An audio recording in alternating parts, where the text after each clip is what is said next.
Omniscient Reader's Viewpoint by Sing Shong. Chapter 432 Outer God Part 1. The constellations rushing in flinched after checking out the title card floating in the air. What's up with this episode? He's not hiding his powers? What? Never mind that and just kill him. I sighed out grandly while looking at all those weapons brandished at me. That damn Han Soo-young. I began wondering if this was how every character felt inside. Characters that had to follow along with the plot that the author had cooked up, and had no choice but to overcome the obstacles set before them. Yu Young-hyuk had overcome such trials and tribulations for tens of thousands of years. If I had one advantage over him, then that would be me knowing who the author of this particular scenario was. Swee-ish. Two strands of sword auras tore apart right before my eyes. I easily avoided the attacks with airy footsteps and thought to myself. I had a chat with Han Soo-young in the past about a certain something. There are two types of writers in the world. One, a diligent type of writer who plots everything out in advance. And then, the genius beautiful girl writer who entrusts herself to the feelings of the moment without relying on prior planning. Oh? And which one are you? Hey you dumbass. You asking me because you really can't tell? So, then. That genius author Nim had written this very scenario, did she? Judge, Mai Hwang, is readying some beer. Judge, Bimoen, is readying some drip coffee. So, you want to abuse me a bit for the sake of satisfying the tastes of the main readership, was that it? I stared at the sky and muttered out. Hey, listen. You know that this is a trade, don't you? Scenario Master is tilting her head after hearing your words. Even if that was her reaction, Han Soo-young should have realized what I was talking about here. In the meantime, the constellations had me surrounded. You came riding on a bus this far, so it's time that you make your exit. Making an exit. Now, where would these idiots learn such a scary phrase from? We'll have to wait and see who will make their exit first, now don't we? I couldn't activate either the lightning transformation or way of the wind. Not only that, I couldn't use my usual unbreakable faith either. After all, it'd be troublesome to let others know that I was Kim Dokja. Still, there was no need to utilize my main attack options when dealing with these low-leveled mobs right now. Suchachachuchit. Because I was none other than Sun Wukong. Judge, prisoner of the golden headband, is nodding his head. You've been permitted to use a portion of prisoner of the golden headband stigmas. If I was a regular constellation, dealing with such a stigma would have been a tall order. However, I was a fable-grade constellation, and possessed 3 different great fables, to boot. Kugugugugu. This time, the onomatopoeia was not made by someone's mouth, but from actual thunders cracking in the sky for real.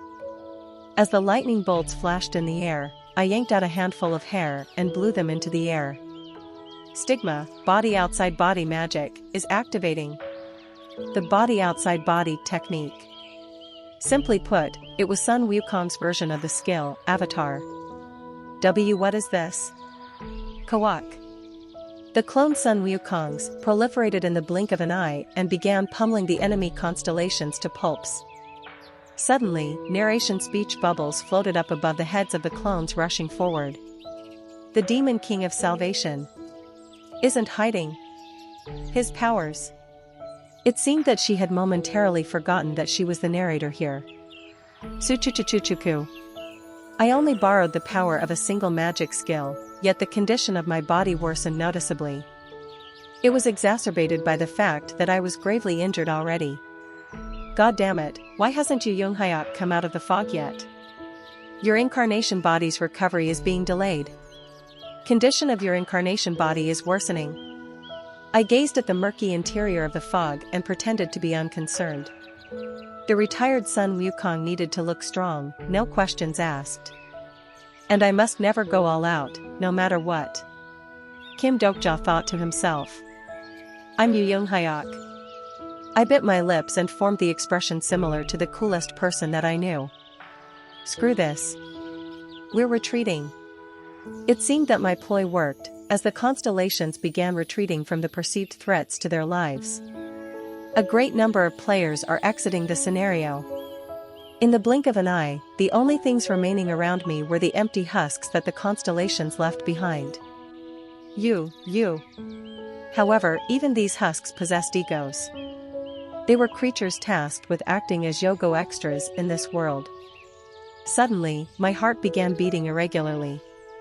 Chaos is writhing within in your heart. Rate of outer god transformation is accelerating.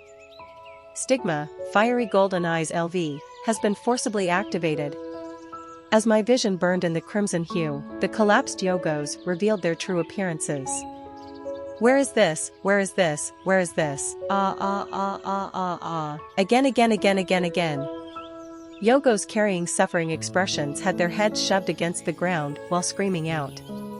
It wasn't that difficult to understand why. I had witnessed similar existences to them on the Isle of Reincarnators already. They were creatures mobilized to fill up the lacking probability in the fabled chambers of this Journey to the West remake. Expendables, cursed to eternally repeat the life of being used as extras of other stories. The problem here was, what was the real identity of those creatures? Power of chaos is writhing within your heart. Pain welled up in my chest like vomit. I staggered unsteadily and approached one of the yogos. The moment my hand touched its slick body, its appearance changed to that of a tentacled cephalopod-type monster. Pages of the Ways of Survival flipped open in my head. Some nebulas deliberately nurture the cast-off skins of the lower-ranked old beings. They use these beings as sacrifices to fill up the necessary probability of the scenarios. My heart was beating much louder than before. Indeed, such sections did appear in the Ways of Survival. However, it never revealed which nebulas did such things even until the end. It can't be, it was the Emperor? Pilgrim son, stop right there. I looked up into the sky and sure enough, one of the constellations in charge of the heavenly worlds was busy making his descent. I wasn't sure of his name. Probably some loser like Metal Lord of the West or Lingji Bodhisattva or something. Well, there were literally hundreds of constellations with similar names like that in the Emperor, after all. Those yogos are beasts that used to cultivate at the foot of Yangtze Mountain. However, they stole and drank the sacred oils from the Great Laying Temple where Buddha was residing and became yogos as a result. Please, show them mercy and graciously pardon them of their sins and hand them over too. After realizing the truth, I finally understood why Emperor folks wanted to retrieve these so-called yogos. From their perspective, these creatures must be like their resources. A must-have resource in order to operate the scenarios. A portion of judges are satisfied by the story's reflection of the original work. 5 additional points have been awarded. Judge, Maihawang, is yawning in boredom. The defeated yogos either dying or reverting back to the property of the deities. That development, without a doubt, truly reflected what happened in the original work, something that hadn't changed in the past thousands of years. However, if that was the correct flow of events and the correct rules of the Journey to the West, then who am I? Then, what meaning was there to the lives of these yogos? Judge, prisoner of the golden headband, is looking at you in puzzlement. When I didn't say anything for a while, the Lingji Bodhisattva opened his mouth once more. In any case, it is fine for me to take the yogos away, yes? In the end, the narration decided to step in first. Sun Wukong nodded his head and towards the Lingji Bodhisattva. I can't let you do that. Said that he can't allow that. I sensed the angry gaze of the scenario master bearing down on me from the sky. It was a reproachful gaze, seemingly asking me what I was thinking of when making such a reply. The Lingji Bodhisattva was stunned just as much as she was, it seemed. What did you say? Whatever the case may be, you people don't look after these guys properly anyway. What are you talking about? You'll just mobilize these yogos as extras in other fabled chambers. Judge, Maihawang, is looking at you with deeply intrigued eyes. Judge, Baimoen, has closed the book he was reading and is now looking at you. Judge, prisoner of the golden headband, is paying attention to your words. The panicking Lingji Bodhisattva yelled out loudly. They are nothing more than simple yogos. You're chasing after a greater purpose in this journey, so why are you minding the fate of these worthless creatures? They are folks who also carry out the scenarios as well. You're supposed to pursue Buddha's teachings or discuss the true meaning of the universe and be on the righteous path, so how come you're so disinterested in the lives of those that are not human?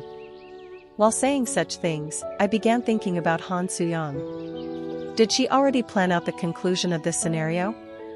Many audience members are intrigued by your argument. Just like what Han Suyang said earlier with her own mouth, she was the so-called genius-type writer who relied on the feelings of the moments to create the overall narrative. But that also meant she'd suffer the torture of creation, always wary of the potential responses the readers might display. Scenario Master is waiting for your next declaration. She probably had to participate in this scenario in a hurry and didn't enjoy the luxury of time to come up with a satisfying conclusion nor to establish an overarching theme. Indeed, it'd be already pretty tough to create storylines that would constantly excite the audience members. But, what if I aided her in her quest? I slowly got up and, while standing in front of the yogos, raised my voice. I shall take these guys with me. As the Lingji Bodhisattva's expression was filling up with pure astonishment, I could also see the yogos falling into confusion as well. There were some things that could only be seen from the perspectives of a writer or the reader, and some that could only be understood by being one of the main characters. Judge, prisoner of the golden headband, likes your unwillingness to concede defeat. Judge, Baimoan, likes your unwillingness to concede defeat. Judge, Maihawang, likes your unwillingness to concede defeat. 150 additional points have been acquired. The theme of the applicable fable chamber is beginning to change greatly. Yogos were now looking up at me. A possibility of a new great fable is germinating. Shares for Outer God has been generated for the new great fable. As I expected. However, the messages didn't end there. The agreement with the Weni King is activating. In order to fulfill the agreement, you need to increase the shares of Outer God for the applicable fable to over 30%. Currently, shares of Outer God for the applicable scenario is 0.0003%. 0.0003%? As I began despairing at that nonsensical percentage, the Lingji Bodhisattva began yelling again in midair. You fool! You're truly boundlessly arrogant, aren't you? Do you think you're the real pilgrim's son or some such? This Bodhisattva must have forgotten about his role for a second there, because he began pouring out powerful status at me. It was right after I had finished dealing with the great sage's probability, so I no longer possessed enough energy to contend with that. But, just before the waves of status, fired like lightning bolts, could stab into me. Hey, you! Did you know that you sound exactly like Dokja Ajusi? Along with that voice, the lightning bolts split apart in the air. I looked around and saw that the sandy fog had died down already. My companions were approaching me from the distance. And then, Yu Yunghyak was standing before me as if to shield me. He glared at the sky and pointed the dark heavenly demon sword, scattering electrical energy at the opponent. I won't say this twice. Scram. Why, you bastards? This insult, I will definitely. The Lingji Bodhisattva sweated buckets out of sheer fright and quickly disappeared, leaving Yu Yunghyak to look at me with an icy expression. His dark heavenly demon sword was pointing at me next. Didn't I say I'll kill you if you don't behave yourself? My apologies. I've defeated the Yellow-Wind Demon King. Congratulations. I began aiding the Yogo still collapsed on the ground. Who are you? Who are you? Who are you? They stared at me in fear, but eventually came closer and sniffed my hands. However, they still scampered away in a hurry. Like some sort of abandoned puppies, they hid behind distant trees and began peeking around the corners at me from their hiding spots. A portion of abandoned Yogos are now following you. Yu Yunghyak addressed me. You know that this is a meaningless action, right? The Emperor Nebula will retrieve them once this fabled chamber is complete. I'm aware of that. Something like that has happened thousands of times to them. Your kindness means nothing to them. I'm also aware of that. They will perform the exact same roles in the exact same scenario in the future, and forget all about you. They won't be able to remember anything about you. Do the ones that can't remember anything. I stared straight at Yu Hyuk and replied. Also forget about their sorrow, too? His eyes staring back at me trembled powerfully. I remained still as he continued to shiver. Was it because we had already reached the 94th scenario? His face was covered with quite a few scars now. You. Before he could form a proper sentence, the kids arrived first. When I took a closer look, though, our companions had ballooned up by one. As expected of my mast. And no, hang on. You're the senior brother in this place, right? In any case, you were so cool. What was that technique earlier? Please teach me that. Her energetic voice caused my heart to ache even before I noticed it. Ah, I see. So, you were our Sha Wujing, then. Player 2 Nim has joined the group. Hi Sun Wukong. Hey, you sure know how to run your mouth, don't you? E.g. Hi, wearing a t-shirt with a large butterfly printed on it and chewing on bubblegum, lightly slapped me on the shoulder and extended her hand to me. And so, all the main actors of the Journey to the West have finally gathered. I smiled faintly and extended my hand towards her. But then, my body suddenly collapsed as if the ground beneath my feet had disappeared. What's wrong with him? E.g. Hai hurriedly supported my collapsing frame. As the faintest trace of demonic aura leaked out from my body, my vision grew dim at the rate of knots. Your incarnation body has currently sustained great damage. Rate of outer god transformation is accelerating. Outer god transformation progress percentage, 71%. It seemed that there weren't that many days remaining in my happiness-filled journey. Asterisk. I shall take these guys with me. Han Suyang heard the words coming out of the display panel and her jaw dropped to the floor. Her lemon candy rolled around on the floor. Isu Jiang happened to be tidying up the vicinity just then. She cautiously came closer and asked. Did something happen? Han Suyang remained utterly stupefied until then, but her lips finally began bobbing up and down a little. And no, wait. That guy. She looked at the list of characters on the holographic display. Player 1, Yu Hyuk Nim, is playing the role of Zhu Beiji. Player 2, E.g. Hai Nim, is playing the role of Sha Wujing. Player 3, E. Gilyong Nim, is playing the role of Tang Sanzang. Player 8, Watcher of the Light and Darkness Nim, is playing the role of Sun Wukong. She stared at that list for a very long time, then suddenly rubbed her eyes while tilting her head back. How long passed by like that? Han Suyang let out a noise, and started cackling away. Isu Jiang cautiously asked her again. Are you Black Flame Dragon right now? No. I'm Han Suyang. Han Suyang the moron, actually. Han Suyang opened her eyes, her cheeks flushed ever so slightly. Holographic messages began rising up one after the other. The declaration made by the applicable individual is welcomed by many audience members. A portion of judges are awarding additional points for twisting clichés. Current ranking of the applicable Fable Chamber is 25th. You arrogant schmuck. Who asked you for your help? Her fingertips pressing on the key panel for some reason looked more cheerful than before. Being number one is what I do best, you idiot. Chapter 433. Outer God. Part 2. The bitterness akin to the broth you'd get by boiling red ginseng spread inside my mouth. I ended up unknowingly smacking my lips, prompting a familiar voice to enter my ears. Looks like he's coming around. Put this in, too. Someone forcibly pried my eyelids open and dropped a substance similar to eye drops on my eyeballs, causing a really cold sensation to spread out and help me regain my wits in an instant. Due to consuming new types of elixirs, your incarnation body's recovery has accelerated. My vision was restored, and I found myself lying against the belly of a horse. The white dragon horse, Chimera Dragon, of Tang Sanzang, neighed unhappily and glared at me. Oh, he's awake. I saw Yi Gilyong's and Shin Yusung's worry-filled faces brighten up. Yi Jihai, forcing my eyelids open, was grinning as well. Hey, what will we do with you when you're too frail to ride on a bus?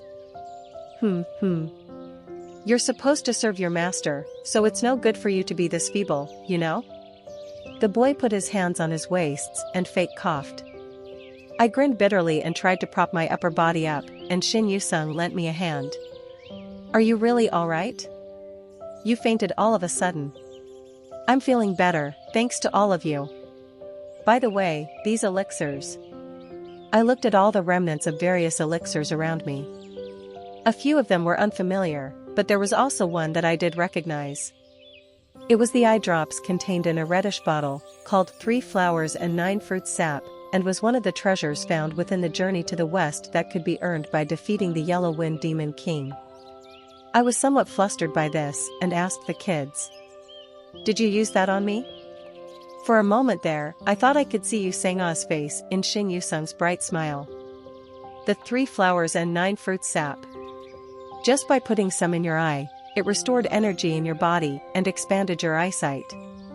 A portion of judges are satisfied by this attempt at reflecting the original work. 10 additional points have been awarded.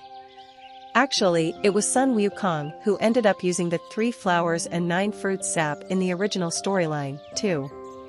However, to think, they willingly spent an item on me that they could have used on themselves. For some reason, I felt guilty about it. I felt my right wrist getting numb, so I took a look, only to see something rather horrifying happening there. You're just as weak as that bastard. What's the matter with your incarnation body? Yu Yonghyuk was holding my right wrist with enough force to pop it like a balloon while feeling for my pulse. Now that I thought about it, this guy possessed the next best medical skills after Isiolwa in our group. He scowled deeply as he continued to observe my condition. Not a single blood vessel in your internal organs is intact. It's a miracle that you even managed to participate in this scenario. Is that so? It's rare to see a constellation ending up in such a situation. Are you being chased by someone? I looked at him with a bit of surprise. There was no way he'd ask me that out of concern, so. Seeing how he was firmly grasping the dark heavenly demon sword, with his free hand from a while ago, I could more or less figure out what he was planning to do here. No, it's not like that. I was just in an urgent need for this great fable, so I didn't have enough time to recover my incarnation body. I shall end you right away if you prove to be a burden to this group even for a second. Yu Yonghyuk discarded my wrist like trash and stood up from the spot. We've wasted precious elixirs. Yu Yonghyuk strode away and settled down on a nearby boulder to polish the dark heavenly demon sword again. It had been broken once before, so its durability must have fallen by a quite lot now. Yi Jihai, watching that, spoke to me. My master, no wait, my senior brother is really cool, isn't he? Even though he's saying that, he was the first person to recommend using elixirs on you. That Yu Yonghyuk did? I couldn't understand, no matter how hard I thought about it. Even if I was Kim Dokja and not the Watcher of Light and Darkness, he wouldn't have. He's not as cold-blooded as you think. I heard the dumpling, 999's voice quietly enter my ear. Do you still believe that you can understand someone through just a few lines of text in a couple of chapters? 999 told me that not too long ago. He was right. Even though I knew his words were correct, I kept forgetting them over and over again. One's life would always be greater than a story written about him. Yu Yonghyuk was always behind his comrades. There were countless paragraphs in the ways of survival, but they couldn't fully explain the time lived by Yu Yonghyuk. Third turn, fourth, 5th. He always was looking at his comrades from a certain distance. He stood there and protected them, and faced off against their enemies. Yu Yonghyuk, were you able to protect everything you wanted to protect? Always, he failed to protect those he had to protect. Even then, he remained in the same spot. It was quite likely that I'd never get to fully understand the depths of his determination even if I died and woke up again. Shin Yu-sung walked over to Yu Young-hyuk, polishing his blade. Young-hyuk juicy. He looked back at her with his trademark disinterested eyes, and her small hand pressed against his cheek. Upon closer inspection, a cream-type ointment was applied there. What are you doing? Be still or it'll get infected, you know. Ah, don't turn your head. Even without applying things like this. As if he was some kind of a vicious wild beast currently being tickled, Yu Young-hyuk's expression became rather complicated. It took a single person's name to stop him from shooting up from his spot and leave. Seol Wa-uni asked me to do it, you see. She said that a Jussi wouldn't care about stuff like this, so someone has to mind it for his sake. Seol-wa's name caused his shoulders to flinch rather grandly. He seemed to be torn over his decision for a very long time, but then settled back down on the boulder awkwardly. He loudly declared in a charismatic voice next. Finish it in 10 seconds or less. Shin Yu-sung giggled and nodded her head, and began rubbing the ointment all over him energetically. His lips continued to twitch, but he didn't try to stop her. The wounds on his body healed at a visible pace after her hands brushed past them. As expected, Seol-wa's remarkable ointment was something else, indeed. Back in the original story, the mass-production type maker even imported her ointment and sold them as a cosmetic product, too. What was its name again? Was it Purest White Fable Cream or something? Bubble, hiss. My ears caught the sounds of onomatopoeia for the first time in a while, so I looked to my side to see what was what, only to find Lee Gil-young and his figuratively blazing eyes there. As if he suddenly developed cross eyes, the boy began alternating his gaze between Yu Young-hyuk and Shin Yu-sung rapidly. Oh ho? Eventually, he began striding towards where the duo was in a vigorous fashion as if he had made up his mind about something. Hey, Shin Yu-sung. His calling prompted Yu Young-hyuk and Shin Yu-sung to look back at him simultaneously. Lee Ji-hai sidled up next to me and nodded her head, her expression one of contentment. Finally, Gil-young you have woken up. Judge Sakyumuna's successor likes these young Tang Sanzangs. A portion of audience members enjoy watching the adorable antics of Tang Sanzangs. 20 additional points have been awarded. Lee Gil-young hesitated greatly where he stood, unable to do anything under the outpouring of attention other than bobbing his lips up and down. He had started this whole thing, but his expression clearly showed that he had no idea what to do next. In the end, he resorted to shouting out, his face flushed beet red. I'm gonna apply Dokja Hyung's ointment from now on. As if he had finally realized what needed to be said here, he spoke in a triumphant voice next. Got that? You'll be in charge of that sooty bastard from here on. Lee Ji-hai dashed forward before I even realized it and smacked the back of Lee Gil-young's head. Unsurprisingly, the boy grandly face-planted nose first into the ground. Why did you mention Kim Dokja there, you dumbass? She pinched his ear and pulled him up to lecture him properly.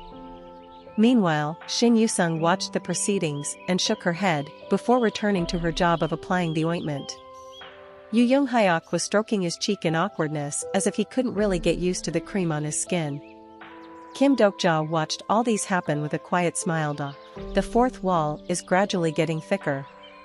As if he was looking at a spectacle happening in the distance. The smartphone inside my inner pocket was busy creating paragraphs on its own. As the texts floated up, I looked at my companions and thought to myself. Right, maybe in that moment, Kim Dokja made up his mind up over a certain something for the first time ever. Asterisk. The transformation into the outer god gradually sped up. What was once 71% soon became 75%, and it only took a proverbial blink to shoot past 80%. But when it got around to 85%, it suddenly came to a dead stop. It was all thanks to my companions looking after me. Here, eat this. Oh, and this, too. As if it was inversely proportional to my infection rate, the scenario clear speed of my companions actually accelerated gradually. As expected, the combination of the 94th scenarios Yu Yung Hyok and E.G. Hai was incredible to behold. Senior brother, over there. Below us. As befitting the disciples of the breaking the sky swordsmanship, they were in perfect sync with one another. The majority of the enemies were taken care of even before they could approach us or come up with dastardly schemes against us. On top of that, they even resorted to using power levels that surpassed the scope of the original to suppress our enemies.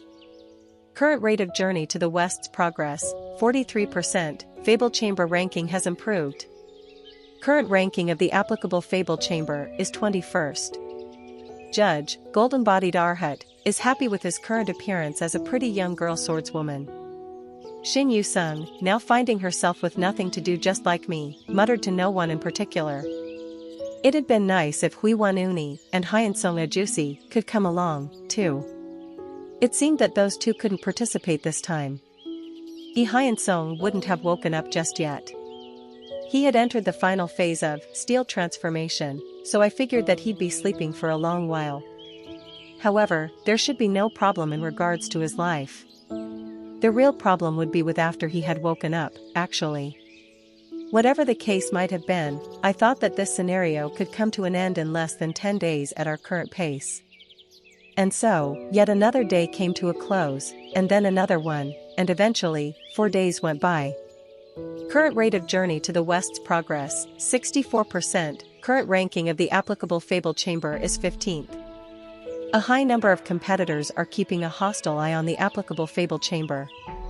All I did during those 4 days was ride on the bus, sleep to my heart's content, chat with my companions about nothing important, and consume a ton of elixirs.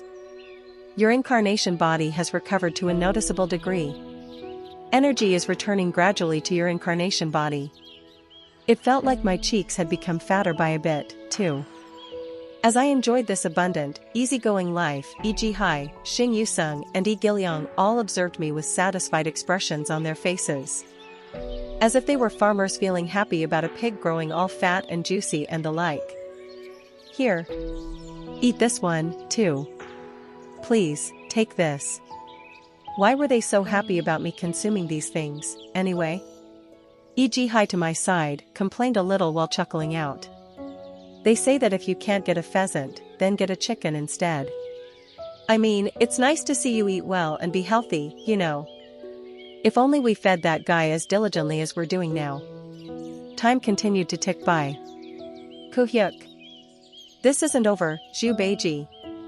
We encountered Han Myang-o playing different roles many times, and we even ran into a potential helper of ambiguous identity, sporting a wild beard as if he was some sort of a Taoist deity or something. I'm this mountain's deity spirit. I've learned a long time ago that you are on a noble journey to India. I have been waiting for you to reach here so that I can provide you with a little bit of help. The kids cried out at the so-called deity spirit blessed with a head full of bright blonde hair and the obviously fake beard. Hyang Uni. Hyang Hyang. Chapter 434. Outer God. Part 3. I'm not this Hyang or rather, but someone simply passing by. Damn it, hey, Disciple Sunday, get over here and fetch this elixir already. The blondie mountain deity spirit promptly gave up on her acting and called out to me. Such a thing happened often back in the journey to the West. A portion of judges are complaining that such events didn't need to be imitated. One additional point has been awarded. A spirit would suddenly pop out of nowhere and help out the group, saying that it was the will of the Buddhanim or something similar. Such blatant acts of ignoring probability and deus ex machina ran rampant in the original journey to the West, so much so that I had to wonder whether it was the very first lump all lucky coincidences to one person type novel or not. I courteously bowed a little and spoke. Thank you for helping us out always. Only doing it because I've been told to. Perhaps reminded of someone right now, Jang Hyang looked up at the sky with a resentful expression and muttered to no one in particular. Count yourself lucky. If I hadn't been late, the role of the Demon King of Salvation would have been mine. That came out so naturally, didn't it? It seemed that this role was supposed to be Jang Hyung's. Why did you want to perform this role? She looked at me with distant eyes, before shaking her head with a smirk. Well, yeah, you wouldn't know anything about how awesome the Demon King of Salvation actually is. I thought about it for a little while, before speaking up with a voice overflowing with affection towards, myself. I also like the Demon King of Salvation very much. Oh, really? Have you heard some kind of fables about him, then? For instance, the liberator of the industrial complex he earned in the demon world. Oot? That must have flipped a switch in her somewhere, because Jang Hyung suddenly started telling me a long-winded tale of her adventure. If I were to simplify the contents somewhat, it went something like this. So like back then, I managed to rescue the dying Demon King of Salvation, you see? So when you get right down to it, I actually saved the Demon King of Salvation. So? It was fun, right? It wasn't. In any case, we came to a mutual understanding right below the root of darkness and made a pledge of brotherhood. We worked together to liberate the industrial complex from the grips of a dastardly demon duke, and the story was more or less accurate, but I couldn't be sure why it felt like I was stuck listening to a novel being read here. And then, the Demon King of Salvation looked at me with gloom-filled eyes and said, "My dear friend, become my warrior that will fight for my sake." I began wondering if it was alright to let a baseless story such as this one to float around, but messages suddenly floated up in the air en masse before I could do anything about it. Judge, prisoner of the golden headband, is criticizing the deity spirit's nonsense. Judge, prisoner of the golden headband, is arguing that it was him who performed the most heroics back in the demon world. Judge, Mai Hwang, is ridiculing the prisoner of the golden headband. Many audience members are getting interested in the Nebula Kim Dokja Company's fable. As things stood, I couldn't really tell apart whether we were in the Journey to the West or Kim Dokja Company's disorganized Great Adventure Get-Together. Maybe that was what Han Soo-young was aiming for. As the Kim Dokja Company's fable grew stronger, the potential great fable we'd earned through this Journey to the West remake would also become stronger, too. Fables of the Kim Dokja Company are spreading throughout the star stream via word of mouth. Well, we'd have to wait and see if that was ultimately a good decision or not. How long passed by like this? Ji-hai yawned out of pure boredom and spoke up. Arg, just finish up and hand over the elixir, will you? Here. Asterisk. Another week went by. We defeated countless Yogos and also faced off against the constellations from Emperor that showed up to retrieve those creatures afterwards. Those Yogos that you subjugated earlier were creatures that I raised in my Bakya, Scram. Yu Younghyuk kicked them away instead of me. Seemingly wanting to avoid fighting the conquering king Zhu Beiji, Emperor's constellations went away willingly even though they expressed their dissatisfaction over the matter. Outer God transformation progress percentage, 95%. Rate of your outer God transformation has been slowed down. The rate of becoming an outer God hadn't progressed all that much during that time. On the other hand, our group's rate of advancing through the Journey to the West was shockingly fast. Current rate of Journey to the West's progress, 94%, we had finally broken past the 90% mark. Ji-hai spoke while panting breathlessly. Wow, now that was really tough. It seems that way, especially for today. What are you even talking about? You are just riding a bus, aren't you? I ignored her retort and confirmed the Fable Chamber ranking, instead. Current ranking of the applicable Fable Chamber is 4th. Score, 21,912. Many audience members are marveling at the applicable Fable Chamber's stunning rate of growth. It hadn't even been 10 days, yet we had already brushed aside all the other, starrier chambers and climbed up to the 4th rank. I couldn't help but respect Han Soo-young's talent, even if I didn't want to. Current number 1 in the rankings is the real Journey to the West. Score, 30,408. With our current speed, I thought that it'd not be impossible to catch up to Fei Hu, currently the undisputed number 1 in the rankings. Of course, it was still too early to celebrate. The competition wouldn't end even if we managed to surpass Fei Hu's chamber and claim the top spot. Because, the overall victor would be determined only after collating the total voted points and the judges' opinions. I looked up at the stars blinking high up in the night sky, at the constellations, currently listed as mere anonymous audience members. A portion of audience members are holding animosity towards you. Without a doubt, Emperor must be watching the rise of our ranking right now. The pride Emperor feels about their great fable is enormous. They would never accept their great fable being inherited by a weak little nebula. Besides, there was a good reason for them to feel dissatisfied with us, too. Such as, there are a lot of them now, aren't they? The group of Yogos currently following us. The ranks of Yogos filling up the footpath of the mountain were so humongous that I couldn't even see their end anymore. Every single one of them were creatures we had spared. The agreement with the Weni King is underway. In order to fulfill the agreement, you need to increase the shares of Outer God for the applicable fable to over 30%. Currently, shares of Outer God for the applicable scenario is 15.772%. The journey to the west was marching closer to its end, yet the shares for the Outer Gods remained depressingly low. I had saved that many Yogos, but the percentage was only over 15. But then again, it was pretty obvious why. Sure, there were a lot of them, but they didn't impact our story all that much. Meaning, the core of the journey to the west hadn't changed. They had been participating as mere extras on this stage and not as its main actors. The only reason why their shares had risen past 15% was simply because many in the audience ended up paying attention to this rather abnormal situation, that was all.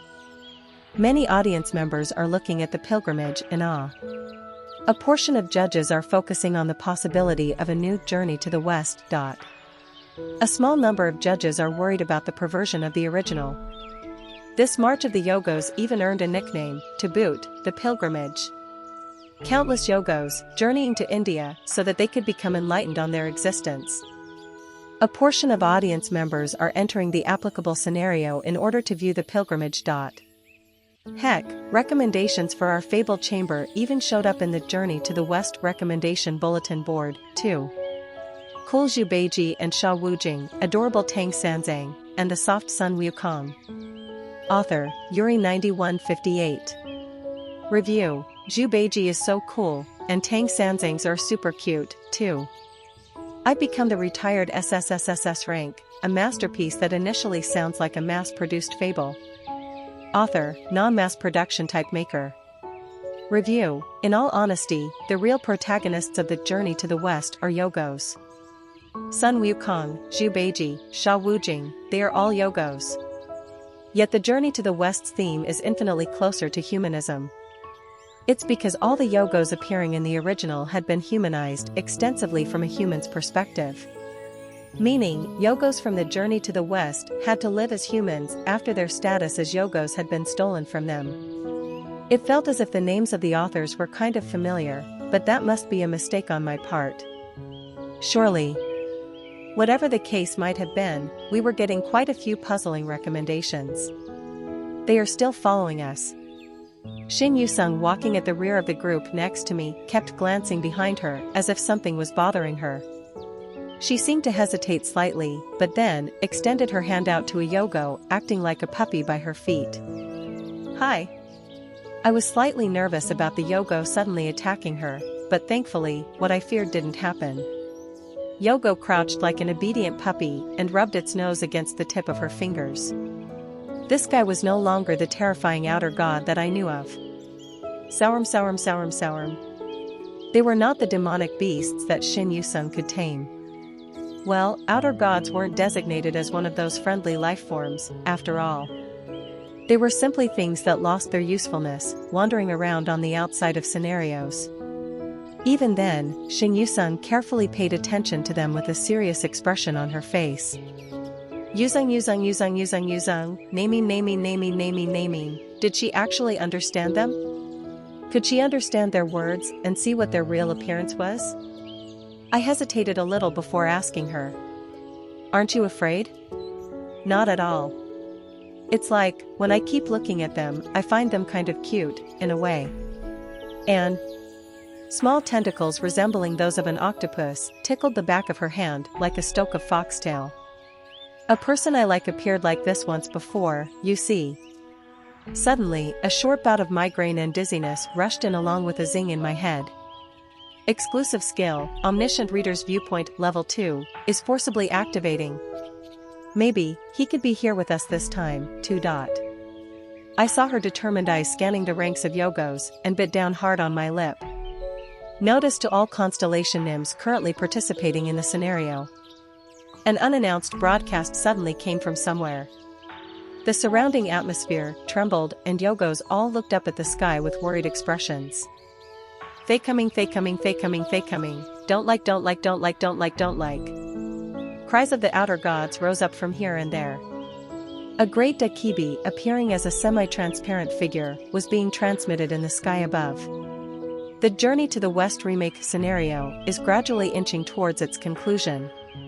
I heard that recently, due to the point gap between the upper ranks and the middle being too great, many constellation nymphs are halfway giving up on the scenario itself.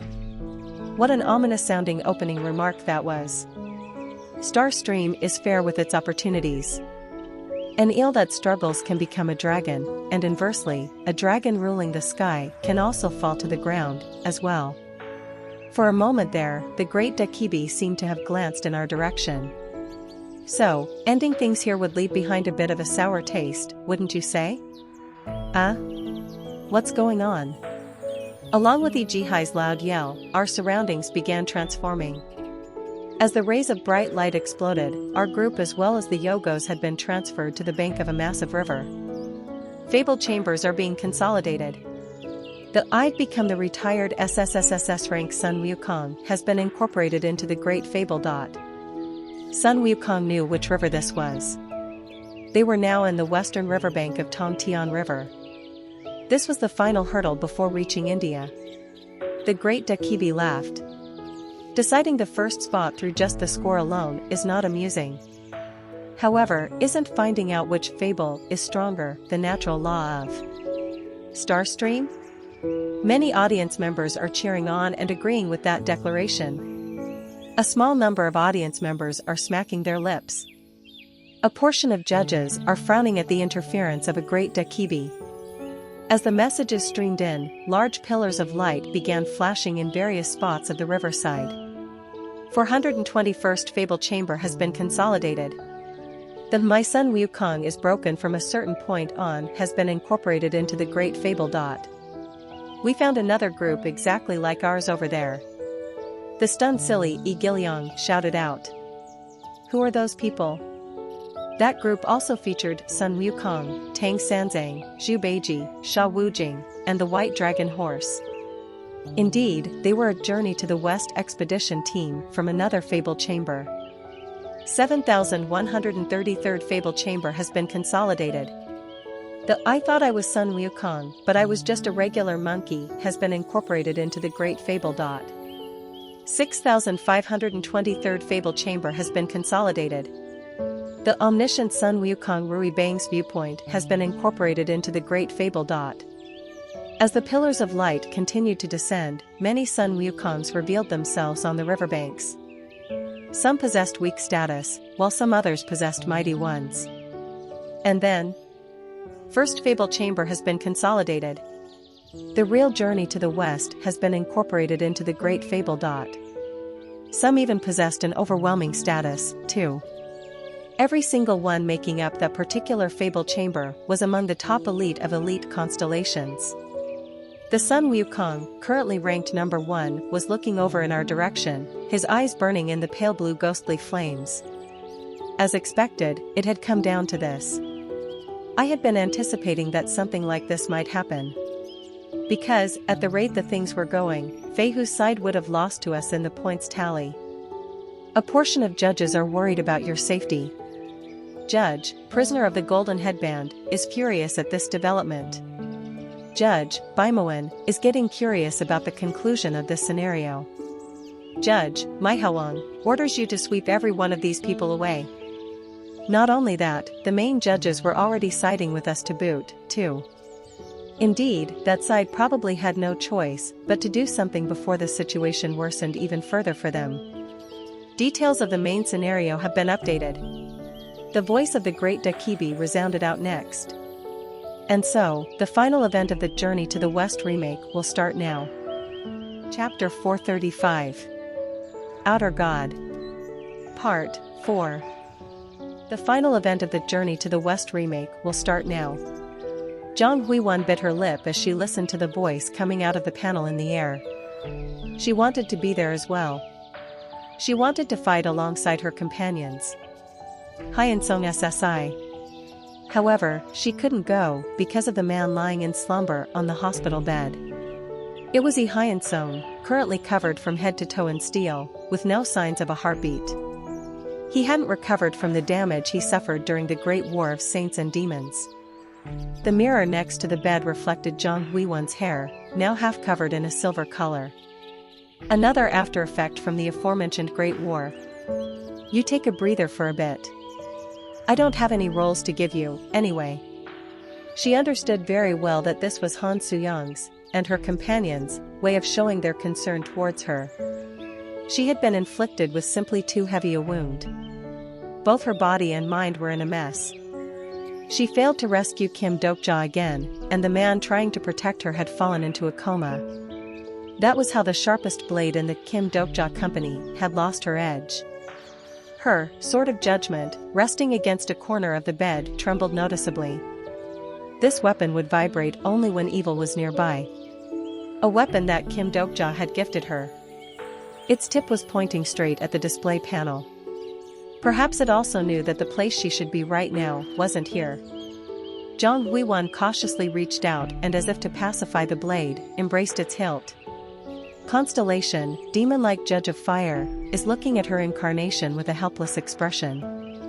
As a result of the Great War of Saints and Demons, both Eden and the demon world had collapsed. Countless archangels and demon kings died, and the justice Zhang Huiwan believed in couldn't be found there. Even then, she had to wield this sword. It was then that she felt a subtle movement on the bed. Hyansong SSI. How long ago did it happen? Hyansong had opened his eyes and was staring at the display panel. His lips bobbed up and down, trying to say something. Excuse me? She pressed her head closer, but still couldn't hear his voice. His lips moved slowly. She began recognizing the shapes of his lips. Can't lose. Again. Her fists clenched tightly once more. Her fury began rising up. Why was he being like this? Even when his body had ended up in this state. Zhang Huiwan couldn't suppress her emotions any longer and was about to grasp his hand, but then, his entire body suddenly began transforming. He emitted blinding rays of silvery light, before shrinking down and becoming a single sword. What is this? She was so stunned that she inadvertently let go of this new version of Hyansong. Now lying on the bed, the blade Hyansong began sobbing. As if that was the only thing he could right now. She vacantly fell on her butt, lowered her head and muttered softly. Just what are you trying to? It was then when the hospital room's door flung open.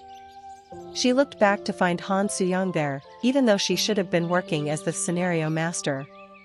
Zhang Huiwan. The moment she heard that voice, Zhang Huiwan's heart began beating even faster. And just like her, the sword of steel shuddered on top of the bed. She knew very well what the heart of that weapon was thinking about. Everyone had their own ways of enduring against the world. She slowly reached out to the steel sword and, while tightly grasping its hilt, raised her voice. You have a role available for me, yes? Asterisk. As the great Dakibi's voice resounded out, a new scenario window popped up in the air. Linked main scenario is starting. Plus.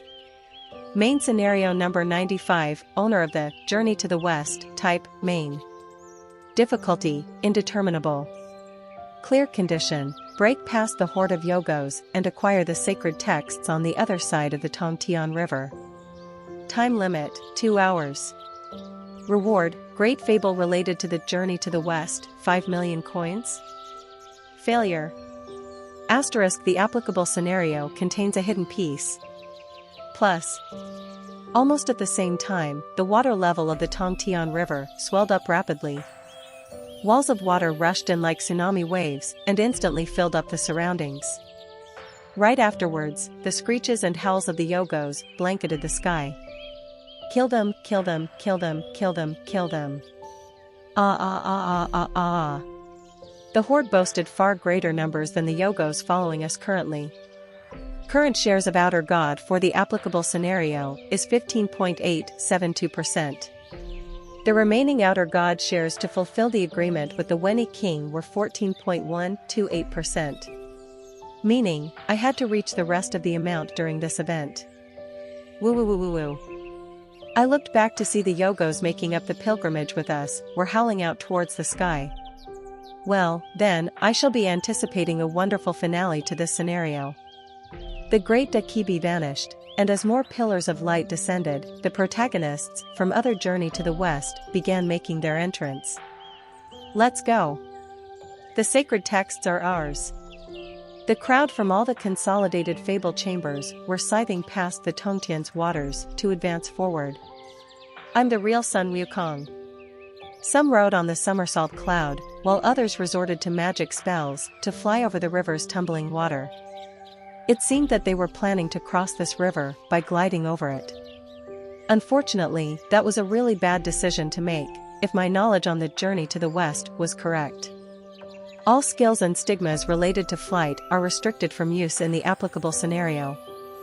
Powerful sparks danced in the sky and everyone flying in the air crashed into the river below along with their screams. What's the meaning of this? After falling into the river water, the members of other fable chambers began shouting in anger at the great Dakibi up in the air. However, it simply shrugged its shoulders nonchalantly. I looked at this spectacle and spoke up. This journey wouldn't have any meaning to it if we were allowed to fly from the beginning.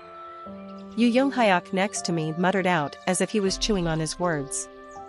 Everything happening here is also destined to become a fable, is it? That's correct. In the end, the journey to the west was a story of traveling on a tough road in great adversity. Even if you were traveling on the same road, choosing how to travel changed the story greatly. Traversing the distance that could be bridged in one day by riding on the somersault cloud, for over 14 years while surviving and enduring against all sorts of trials and tribulations. Because such a fable existed, the sacred texts at the end of the journey now had meaning to its existence, too.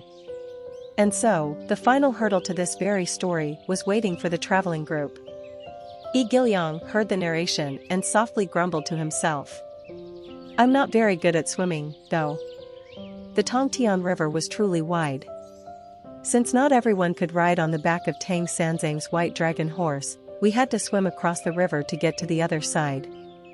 For sure, several teams had already jumped into the water and started swimming vigorously. It was unknown where those things had been acquired, but well, some teams were busy paddling their boats forward, while some others were riding on logs, propelling themselves forward by using wind magic. Ejihai watched that unfolding spectacle and lightly slapped the boy's shoulder before stepping forward. Hey, don't worry about it. We aren't going to do that. Along with her confident voice, a new message came from the sky above. An audience member is revealing himself. Constellation, Maritime War God, is nodding his head. I had completely forgotten about him. Come, Geobuxian. Great fable, Next City, has begun its storytelling.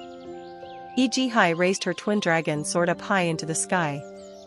The river water before us parted in the middle and the hull of a massive battleship rose up to the surface accompanied by a magnificent light show. Several incarnations getting swept up by the waves screamed out. What the hell? What's this? The battleship sporting a turtle-like back and the head of a dragon, the turtle dragon. The star relic Ejihai and the kids earned by clearing the Next City scenario revealed itself before our very eyes. However, I couldn't help but wonder if it was okay for us to ride that.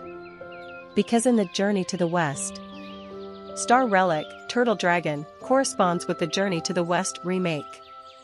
As the group fell into danger and struggled to move forward, a gigantic white turtle Yogo appeared to give them a ride. A portion of judges are satisfied by the minutely detailed reflection of the original story. 20 additional points have been awarded. To think that such an event happened in the Journey to the West. What an excellent development that was. We quickly climbed aboard the battleship. Set sail. Along with Ejihai's loud yell, the battleship rapidly advanced forward while splitting the river water. The teams crossing the water before us all looked at the battleship with dazed, forlorn faces. Although unfortunate, we didn't have the leeway to worry about them at the moment. Uni, please do your best not to harm the Yogos. Don't worry.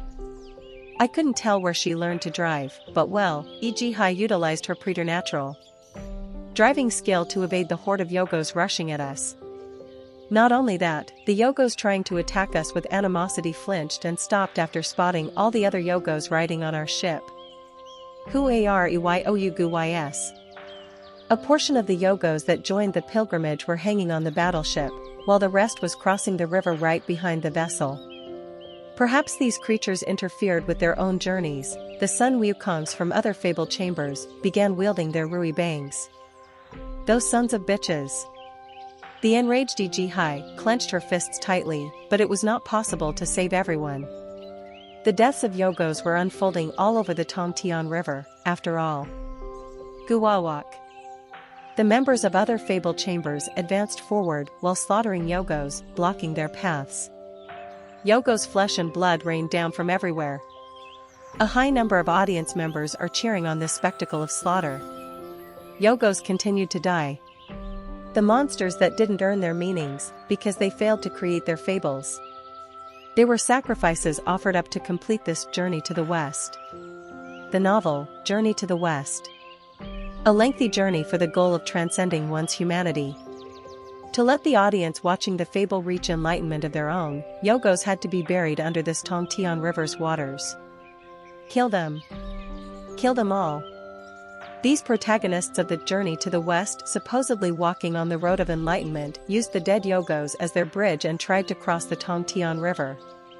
Innumerable Yogos became their footholds, and those unfortunate protagonists from some fabled chambers who got killed off also became another foothold for someone else. Sadly, no one would remember the names of the footholds. Rst Arizar. I wanted to Conti I knew, but, if only they could live. And if only they could become the main characters of this great fable. Myongo Ajusi, just stay still, will ya? I'm telling you, it's safe here. Safe, my ass. You think I'll fall for that again? Stigma, one-legged swift horse LV, is ready to activate. Whether one's leg was cut off or its arm was lost, that creature would be remembered by this world. 7,133rd Fable Chamber's entire roster has been annihilated. 487th Fable Chamber's entire roster has been annihilated. With every passing second, the number of Fable Chambers being ejected continued to increase. And as if to proportionally match that figure, the number of Yogos crashing down also increased exponentially. Save em, save em, save me, save me, save me. Currently, shares of Outer God for the applicable scenario is 15.773%. The Outer God shares that I worked so hard to increase began dropping little by little. Even though so many Yogos still remained. Currently, shares of Outer God for the applicable scenario is 14.973%. And then, the shares began tumbling down at an alarming rate next. Currently, shares of Outer God for the applicable scenario is 14.473%. But then again, maybe it was an obvious result. Because they were villains to be defeated in this world, not its main characters. Perhaps he noticed the direction of my gaze. Yu Yunghayok suddenly began talking to me. Surely, you fool must have realized this. You can't save everyone. Those words hurt, especially more so, because they came from Yu Younghyuk himself. Like what you said earlier, it's because this is a fable. His eyes were now looking at the dead Yogos, beneath the surface of the water. Because this was a fable, not everyone could be saved. I knew exactly what those words meant. Not everything in this world can become its protagonist.